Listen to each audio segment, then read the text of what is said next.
এই ইলেকশন শেষ ইলেকশন, এই ছোট ছোট ভাই কিন্তু হয়তো 10 বছর বাদে ইয়াদ করবা আর আমার কাছ থেকে কিসা শুনবা। আজ থেকে 10 বছর আগে একবার আসলো আমরা মুসলমানের ভোট দিছি, আজ থেকে 10 বছর আগে আসলো আমরা ভোট বুঝেছি, আমরা ভোট খেলাইতাম করতাম, আমরা কিসা শুনবো আমরা কাছ থেকে। যেমন বদরপুরও বড় বড় মাদ্রাসা আসলো, আজকে দেখা যায় ইয়া আল্লাহ মাদ্রাসা যেটা মাদ্রাসা থেকে আলিম উলামা হল বার হয়েছে, যেটা মাদ্রাসা থেকে উলামায়ে কেরাম হল বার হয়ে দেশ এই শান্তি সম্প্রীতি এবং ধর্মীয় বাতাবরণে ঠিক করছে কথা মাদ্রাসা বলে বিশ্বাস করা যায় না। আজ থেকে 3-4 বছর আগে কথা বুখারী শরীফ প্রভাবিত করে না। আজ থেকে 10 বছর আগে কোটি কোটি হোটেল দিয়ে দিনকার দেখবা আর বড় শুনবা ওটা বলে এক সময় আলিম উলামা হয়ে পড়িতা।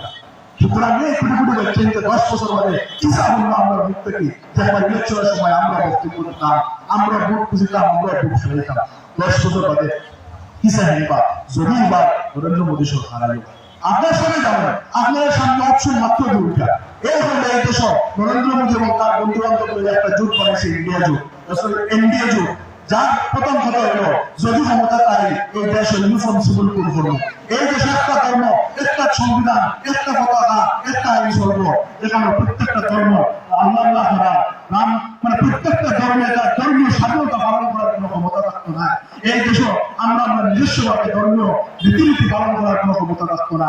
যার এজেন্ডা হইল না, কার এজেন্ডা? নরেন্দ্র মোদীর এজেন্ডা। আর আরেকটা জোট বলছে ইন্ডিয়া জোট, যেটা রাহুল গান্ধীর নেতৃত্বে ভারতবর্ষ সব সেকুলার মানুষ মিলে একটা মুসলমান নয় 99.99% ভিন্ন ধর্মের আরেকটা জোট বলছে যে ইন্ডিয়া জোট। এরা কথা হলো যদি আমরা এই দেশে ক্ষমতা পাই সংবিধান বাঁচাইমু, গণতন্ত্র বাঁচাইমু, ধর্ম নিরপেক্ষতা বাঁচাইমু, প্রত্যেক ধর্ম তার নিজস্ব স্বাধীনতা ধর্ম পালন করার স্বাধীনতা থাকবো। প্রত্যেকের মসজিদে যেভাবে এই দেশের সূর্যরূপে মসজিদের আজানে, এই দেশের সূর্যরূপে মসজিদের আজানে, এই মসজিদের আজানে আর সূর্যরূপে মন্দিরের কোনটায় এই ভিত্তি থাকবো। এই দেশের প্রত্যেক মানুষের রায়গঞ্জে করে থাকতে পারবো। এই দেশের প্রত্যেকটা মুসলমানের, এই দেশের প্রত্যেকটা সমাজের লোকেদেরকে তার নিজস্ব অধিকার লইয়ে থাকতে পারবো।